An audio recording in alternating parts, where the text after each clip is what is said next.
Well, good morning, everyone, and thanks for coming. It's an exciting day for the Husted family. We have, I have my wife, Tina, who many of you may have met before. We have two of my three children here with me today, Katie, and the one we have on the way. So we're expanding the family, and my son Alex, who's in the 8th grade, couldn't join us today because he has his responsibilities at making our standard of education a little higher in this state. I'm here to announce my intentions to become Ohio's next Secretary of State. Ohio can and must do better. If we're going to solve the larger problems this state faces, we need to do more than change the occupants in the office. We need to change the system. The citizens must trust the election system if we expect them to trust their elected leaders. Every candidate for Secretary of State says that they're going to ensure fair and impartial elections. But my commitment doesn't end there. I'm going to change the system. The question is, I'm sure many of you are pondering, is how? How are we going to do that? I'm going to change the system to ensure that we draw fair legislative and congressional districts. Change the system to ensure we stop the gerrymandering of districts, and no longer will the politicians pick the voters, but the voters will pick their public officials. Why is this important? It's important because most people in this state want their elected officials to work together in a bipartisan manner toward problem solving. But under the current system, we shouldn't be surprised when they don't, because the system we're under now rewards a winner-take-all approach. My approach demands bipartisan cooperation that will lead to a focus on problem solving over politics. We will also change the oversight of our elections, building on successful models that are working in other states, and the advice of our local elections officials who are in charge of administering elections in this state. It will be a bipartisan decision-making process leading to nonpartisan outcomes. This will build confidence in our election system, providing stability and clarity for local elections officials, and minimize the political games that the campaigns and the political parties play in the days leading up to the election.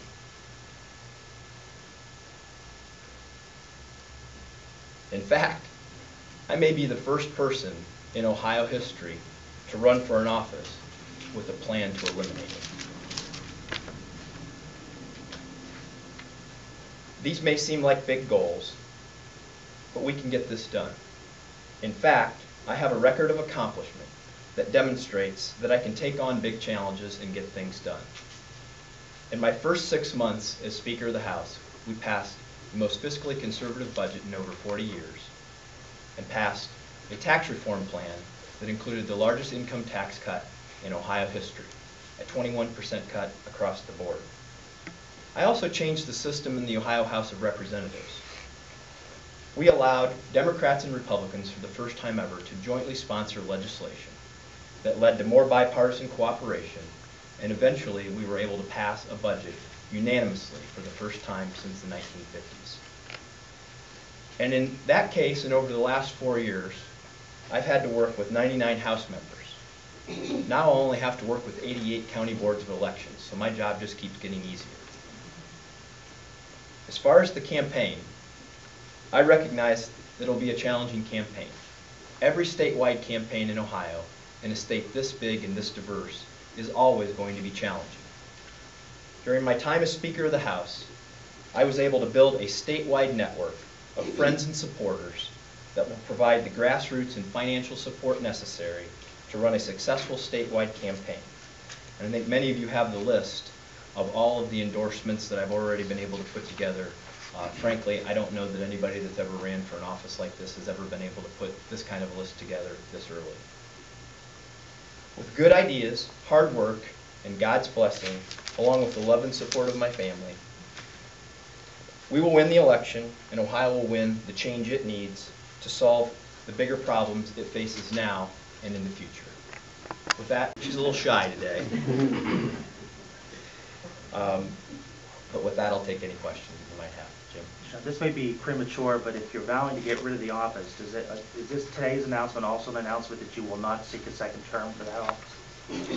Well, let me be clear. I want to. I'm putting this together so that we can eliminate the need for it.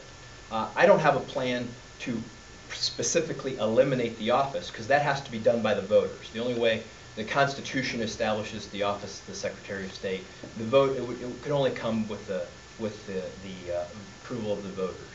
But what I'm saying is that instead of this partisan system that we have that demands that when one side wins, they control the decision-making process, I really want to change all that so that we have a bipartisan decision-making process, and that we can get past the controversies and the antagonism that we've had over the last 2 presidential election cycles.